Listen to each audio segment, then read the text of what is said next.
nahmaduhu wa nasta'inuhu wa nastaghfiruh wa na'udzu billahi min shururi anfusina min sayyiati a'malina asyhadu an la ilaha illallah wahdahu la syarikalah wa asyhadu anna muhammadan abduhu wa rasuluhu alladzi la nabiyya wa la rasula ba'dah. Allahumma shalli wa sallim wa barik ala Muhammad wa ala alihi wa sahbihi wa man tabi'ahum bi ihsan, amma ba'd. Babu qissatil bai'ati wal ittifaqi ala Utsman bin Affan. Kisah pembaiatan dan kesepakatan untuk mengangkat Utsman bin Affan. Wa fihi maqtalu Umar radhiyallahu anhuma, dan di dalamnya ada kisah tentang dibunuhnya Umar radhiyallahu anhuma. Hadisnya cukup panjang, ada 3 halaman di sini. Tidak akan saya baca semua, pas semua cukup waktunya. Hadisnya disampaikan oleh Amr bin Maimun Al-Azdi. Kata dia,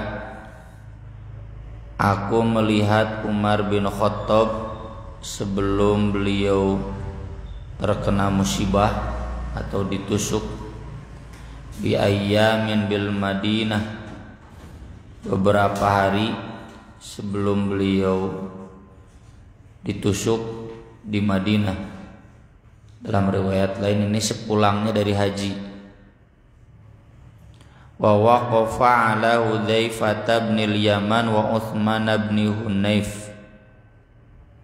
Beliau berdiri di hadapan Hudzaifah bin al-Yaman dan Utsman bin Hunayf. 2 sahabat ini yang ditunjuk oleh Umar untuk mengurus kharaj. Kharaj itu pajak yang diambil dari orang-orang non-muslim.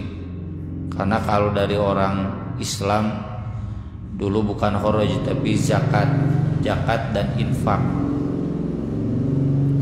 Kharaj itu dihitungnya dari tanah, dari usaha, mirip pajak hari ini. Umar bertanya, bagaimana pekerjaan kalian? Apakah kalian khawatir membebani bumi apa yang dia tidak kuat? Karena pajak itu kebanyakannya hasil bumi. Mereka berdua menjawab, kami membebani bumi dengan pungutan yang dia masih mampu untuk membayarnya. Lalu kata Umar, perhatikan, jangan sampai kalian membebani bumi dengan apa yang bumi sudah tidak mampu menanggungnya. Bumi di sini kaitannya dengan kharaj, ya, pajak tadi. Lalu kata Umar, kalau Allah menyelamatkanku, ya, memanjangkan umurku, tentu aku akan biarkan tanah-tanah penduduk Irak yang tidak dibutuhkan untuk seorang pun sesudahku selama-lamanya. Kemudian 4 hari dari itu atau 3 hari, belum datang hari keempat, beliau Umar bin Khattab terkena musibah. Jadi ini kaitannya dengan kharaj, ya, karena nanti dijelaskan pembunuh Umar bin Khattab itu dia merasa dibebani beban berat oleh kharaj. Nyeri hati paehan cenah ku aing Umar teh gitu. Padahal itu bukan kebijakan Umar. Kejadiannya kata Amr bin Maimun, saya berdiri, tidak ada di antaraku dan di antara Umar kecuali Abdullah bin Abbas yang dekat dengan Umar pada hari beliau ditusuk. Dan beliau itu apabila lewat di antara dua saf, Umar bin Khattab selalu berkata, istawu, luruskan. Hatta idza lam yarfim khalalan taqaddama wa kabbaru. Nah, kalau sudah tidak ada celah, sudah lurus, baru Umar maju lalu bertakbir. Dalam riwayat lain disebutkan Umar itu inspeksi sampai lewat dua saf. Kadinya gitunya pariksa. Dan Umar itu kadang bawa tongkat, jadi kalau ada yang tidak lurus tenggel langsung ya. Amr bin Maimun mengatakan dalam riwayat lain, saya tidak pernah di saf depan, selalu saf kedua. Tadi itu Abdullah bin Abbas di depan saf kahiji. Nah, karena begitu cenah haibatan, kewibawaan Umar, sieun, segan. Dan Umar itu kalau ada yang kurang lurus sok ditenggel gitu. Nah, tentu tidak keras. Karakter beliau kan tegas, keras. Umar bin Khattab. Ini jadi dalil bahwa imam itu harus betul-betul memperhatikan makmum ya. Meski kalaupun imam langsung takbir tetap sah sholatnya. Cuma memang sunahnya begitu pariksa. Kalaupun imam ke belakang nggak apa-apa ya. Toh aneh cuma imamnya ke tukang segala ente. Umar pun demikian ya. Kalau saya misalkan di madrasah atau di kutab sampai memperhatikan saf anak-anak yang belakang dah saya baru dakma ya, kadang kurang turun pisah cete selang-selang. Kemudian ketika beliau membaca surat Yusuf atau surat An-Nahl atau semisal itu dalam rakaat pertama,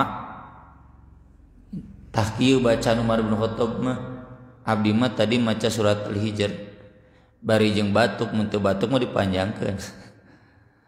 Geus panjang cenah Ustaz ponok sakitu. Ya, biasanya itu untuk satu rakaat dijadikan 2 rakaat 2 halaman deh. Ini Umar bacanya surat Yusuf, surat An-Nahl kurang lebih 5 lembar. Ya 5 lembar teh 10 halaman sarokaat. Sarokaat fi raqatil ula. Mun dipake di Al-Azhar geus moal aya deui salat subuh teh. Ubah. Pasti loba nu bararatuk dia tahu bagi kadang ayah dan saya bingung negurna. Tegur harita bisi ngawirangkeun, tegur di harewosan dah sesok balik ti heula wae. Jadi kalau kita mengimami agak teh bisa batal sok kunaon bet batuk henteu batal salatna kade tanya di dieu utamana barudak nya bisi imam panjang batal jatah salat. Nah, tujuannya mendek ingetan salah subhanallah lain aham.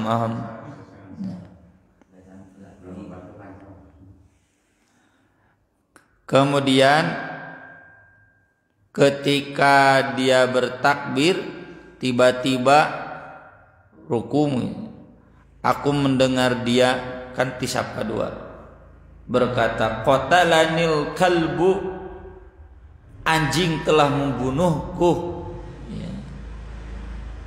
Namun orang atau make si anjing gitu.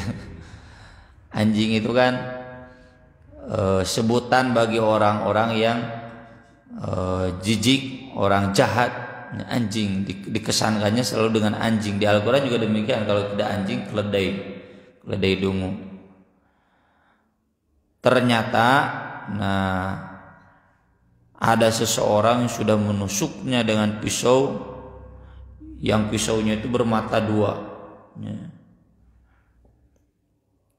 Lalu bukan hanya Umar, orang yang di sebelah kanan kirinya, ya yang mendekat juga sama ditusuk. Atuh nu salat teu mau pedang, kan nggak boleh ke masjid bawa pedang. Ari pembunuh Umar bawa golok. Ya. Sampai dia menusuk 13 orang yang langsung meninggal di tempat 7. Umar tidak meninggal saat itu. 7 orang. Kemudian Umar memegang tangan Abdurrahman bin Auf lalu memajukan dia untuk melanjutkan sholat. Jadi sholat nanti bubar. Mau diurangnya itu meureun bubar. Imam jol maut misalkan pun jadi ente tetap jamaah sholat yang sedang sholat tidak membatalkan sholatnya. Umar langsung memegang Abdurrahman bin Auf yang mendekat dimajukan, menyuruhnya jadi imam. Kemudian jamaah masjid yang ada agak jauh teu apal naon dihareup. Tidak tahu mereka. Cuma mereka tiba-tiba kehilangan suara Umar. Ya. Nah cenah teh imam teh tadi teh maca surat Yusuf, ya jempling. Yaquluna subhanallah, subhanallah, subhanallah sang di tukang mah teu apaleun. Nah cenah imam teh jempling teh. Subhanallah, subhanallah dari belakang teu apaleun. Lalu kemudian Abdurrahman bin Auf melanjutkan sholat ringan sebentar, teu panjang. Tah itu sahabat mah teu panjang teh lamun gering. Urang mah gering satuluy ada. Salatan khafifah, salat yang ringan, berarti tidak panjang. Nah, ketika selesai Umar bertanya, "Wahai Ibnu Abbas, lihatlah siapa yang telah membunuhku." Oh ya, si Abu Lu'lu'ah, ya, ini yang membunuhnya. Dia bunuh diri. Tadi terlewat. Nahara nafsahu, sesudah menusuk 13 orang lalu dia kemudian bunuh diri. Dah pasti mau salamat manehna. Siapa yang membunuhku? Lalu kata Ibnu Abbas, Gulamul Mughirah. Ini hamba sahaya Mughirah bin Subah.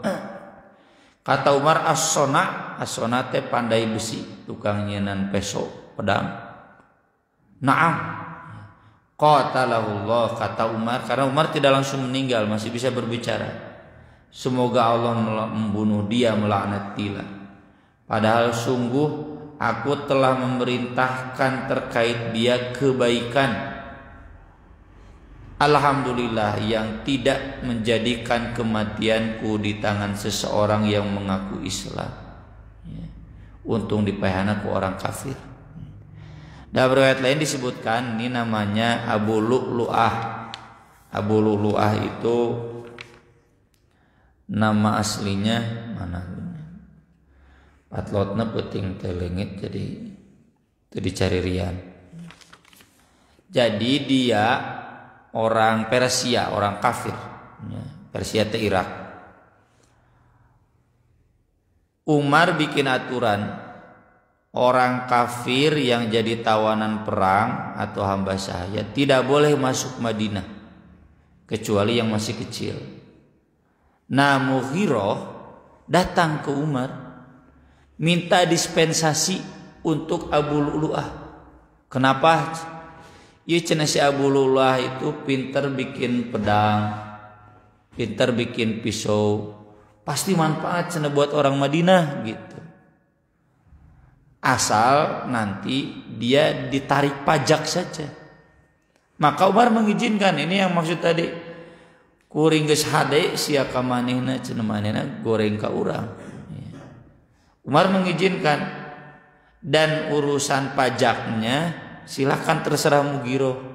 Nah, Mughirah memberatkan si Abu Lu'lu'ah terkait pajaknya. Lalu Abu Lu'lu'ah datang ke Umar minta keringanan.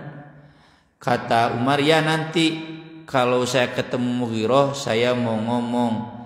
Nah, belum sempat ketemu Mughirah. Si Abu Lulu'ah ini orang kafir. Umar itu cenah adil kepada siapapun kecuali kepada saya. Kabatur adil ka aing teu cenah gitu. Padahal Umar mau, cuma belum ketemu Mughirah bin Syu'bah, ya, majikan si Abu Lulu'ah itu. Lalu dia bertekad ku aing cenah dipayahan, dan waktunya pasti sholat subuh, ya. Sholat subuh kan sepi, ya, dan gelap. Zaman itu kan belum zaman listrik, sholat subuh pasti gelap, nggak ada yang tahu. Abu Lulu'ah bersembunyi di dekat mimbar, ya, bersembunyi ketika Umar maju ngimaman, ya, baca surat Yusuf, dia langsung maju menusuknya, sampai kemudian dia bunuh diri juga. Kemudian kata Umar, aku dan ayahmu, ke Ibnu Abbas, berarti Abbas, sungguh ingin banyak tukang-tukang di Madinah, ya, untuk dipekerjakan, tapi gini jadi begini, ya. Kemudian kata Ibnu Abbas, apakah maksud anda tukang-tukang itu cenah urang parehan kabeh cenah gitu, bunuh hukum mati? Oh jangan, kan diantara mereka ada yang sudah sholat, ada yang sudah haji, nggak boleh. Kemudian saat itu ada menyebarlah, ya, di tengah masyarakat, Umar ada yang menusuk, kemudian genjleuh, ya, atau bayangkan presiden, ya. Ini menggambarkan mungkin, ya, belum ada pas pampres baheula. Nah penting na pas pampres teh kieu gitu. Jadi orang tong keheul teuing, ya.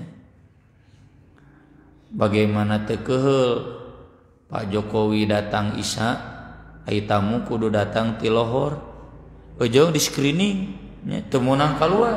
Mun kaluar teu bisa asup deui, kan pika keheuleun. Wah, jalan ditutup. Jokowi nama di mana kan, di Jogja keneh, nya di Solo keneh. Wah, geus didata. Sterilkeun. Pariksa ring hiji ring 2. Nah, kemudian tidak lama dari itu Umar dibawa ke rumahnya, lalu orang-orang pada menjenguk, ya. Di antaranya ada seorang pemuda yang berkata, bahagialah wahai Amirul Mukminin, Allah sudah memberikan kabar gembira kepada Anda akan masuk surga. Anda sahabat Rasulullah, Anda lebih dulu masuk Islam di masa awal, kemudian Anda jadi khalifah, Anda adil, sekarang cenah mati syahid.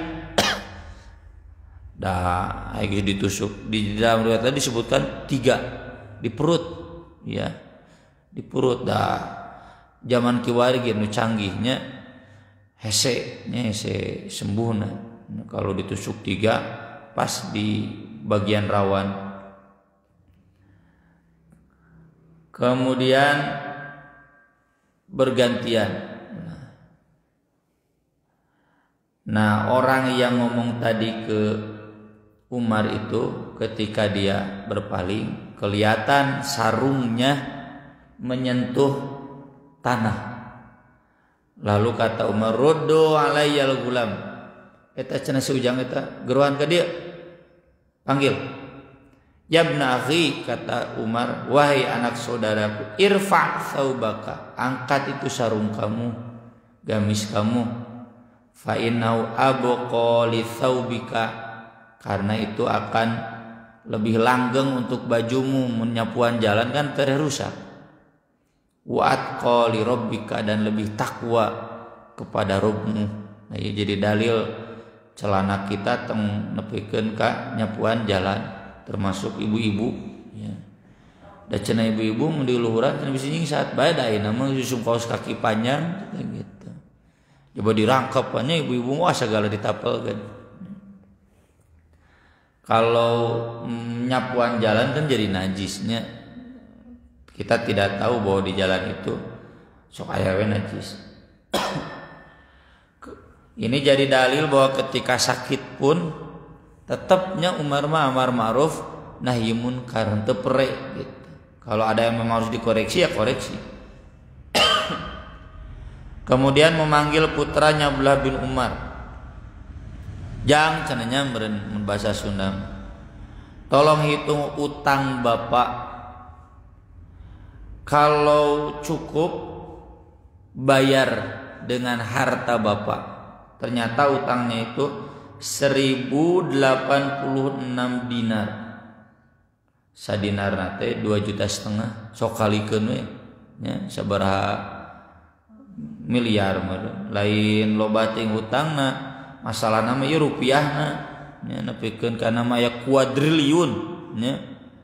Lain triliun deui, kuadriliun. Prabowo rek meuli senjata duitnya saking kuloba jadi kuadriliun. Lain triliun deui. Batur mah $1 Singapura urang mah 10.000 atuh 0,4 batur mah nolan urang mah 0,4 ngebating. Kalau harta Bapak tidak cukup, minta ke Bani Adi bin Ka'ab. Bani Adi bin Ka'ab ini keluarga besar Umar.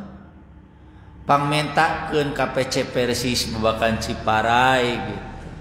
Panglunasankeun. Kalau tidak cukup, minta ke orang-orang Quraisy. Minta ka warga Persis mana we dawuheun ka Bapak nya. Cek usah aceng teh. Ini jadi dalil. Kalau tidak, jangan ke yang lain. Ya cukup lunasan we cenah ku ujang gitu. Ini jadi dalil ya Pak, kita sebelum meninggal ingat sama utang, kecuali nu maut ngadadak. Nggak ada sakit, nggak ada ini. Ingat utang. Dan kita sebagai keluarga dari orang yang meninggal juga harus ingat utang. Sudah sering saya tulis, utang itu dosa. Lantaran lamun teu dibayar doraka. Kan sok nanyakeun orang tua santri temen utang ka pasantren kumaha? Komo ka pasantren.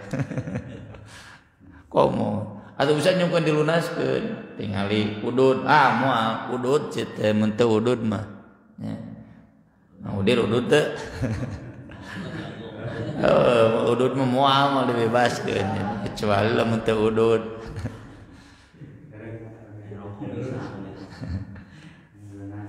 Kemudian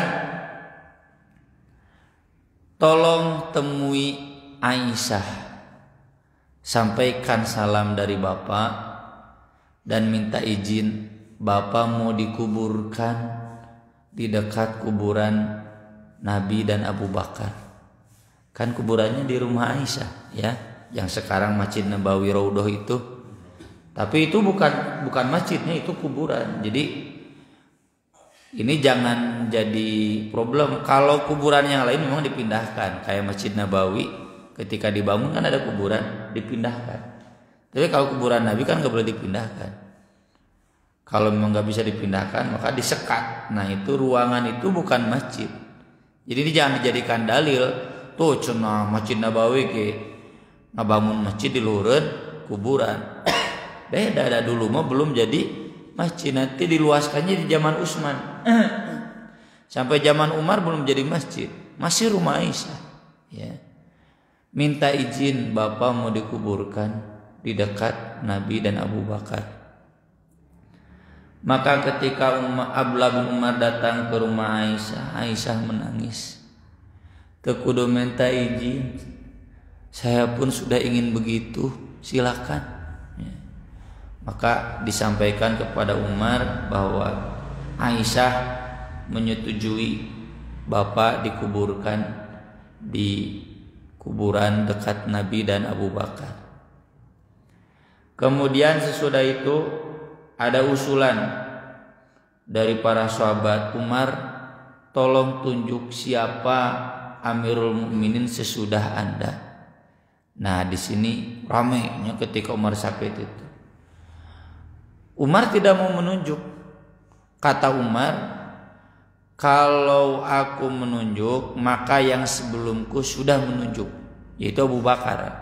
Abu Bakar kan tidak ada pemilihan. Udahlah, semua sepakatkan Umar mengganti sesudahku, cengengeus moal aya deui protes. Dan memang begitu hierarkinya sesudah Abu Bakar, Umar. Ali pun nggak protes dan tidak mungkin protes.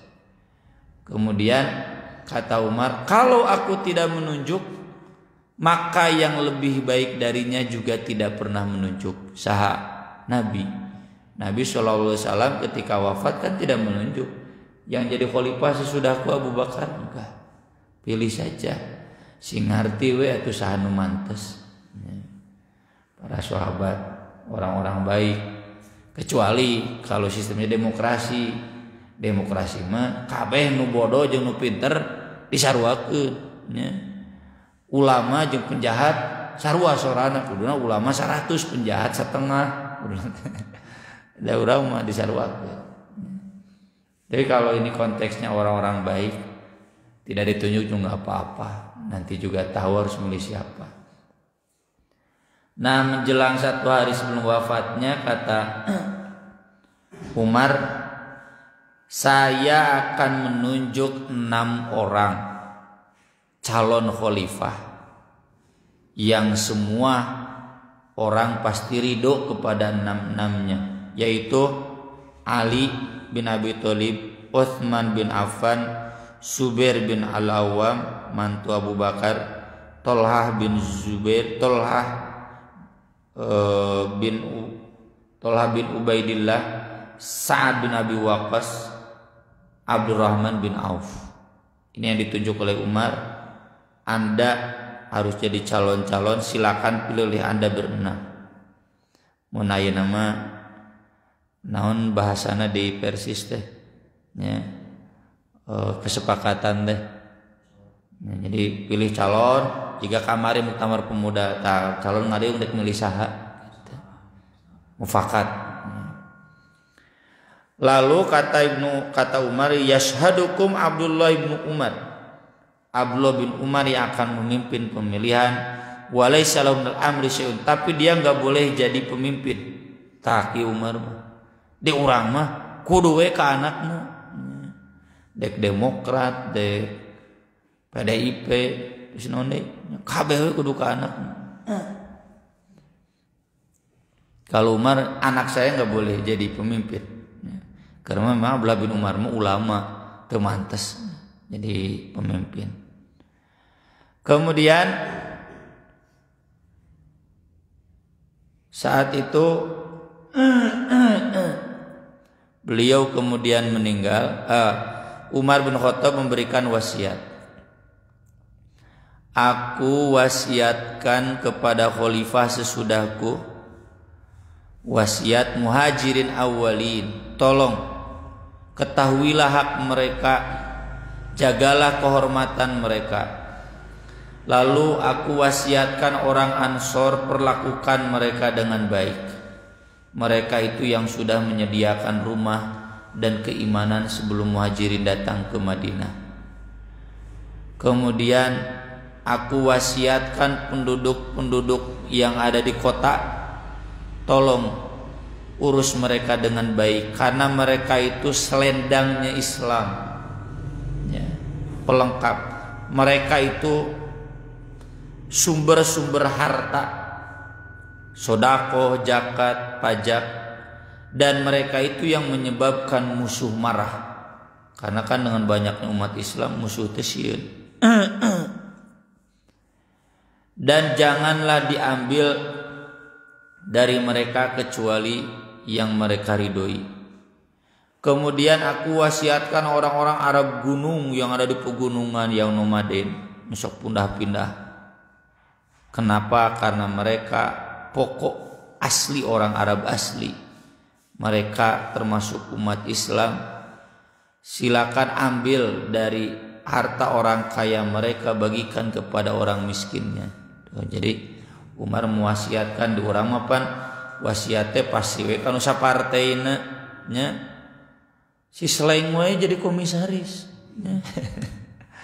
Penyanyi jadi komisaris, nah pan baheula geus mantuan Jokowi nya.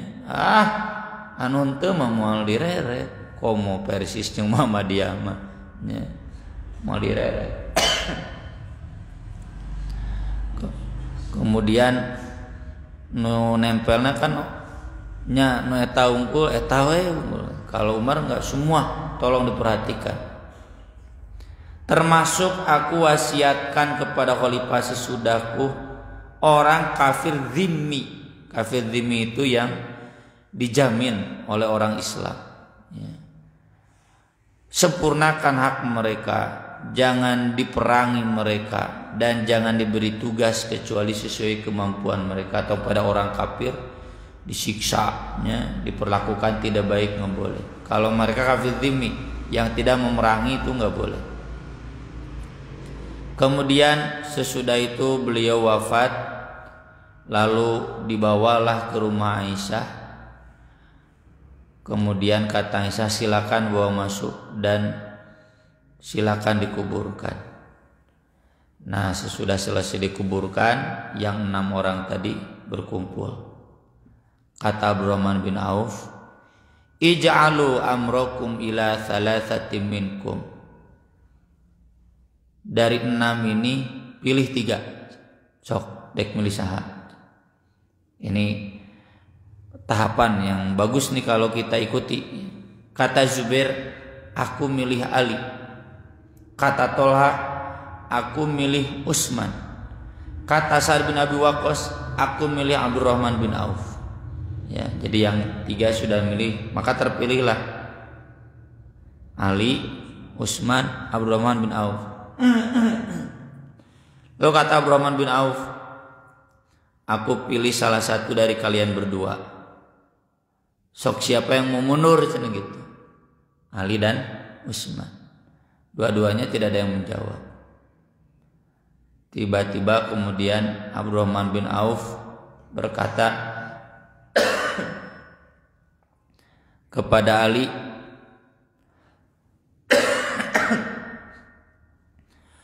apakah aku yang harus menentukan siapa di antara kalian yang terbaik? Kata Umar, kata Utsman, kumaha anjeun we, bagaimana Anda?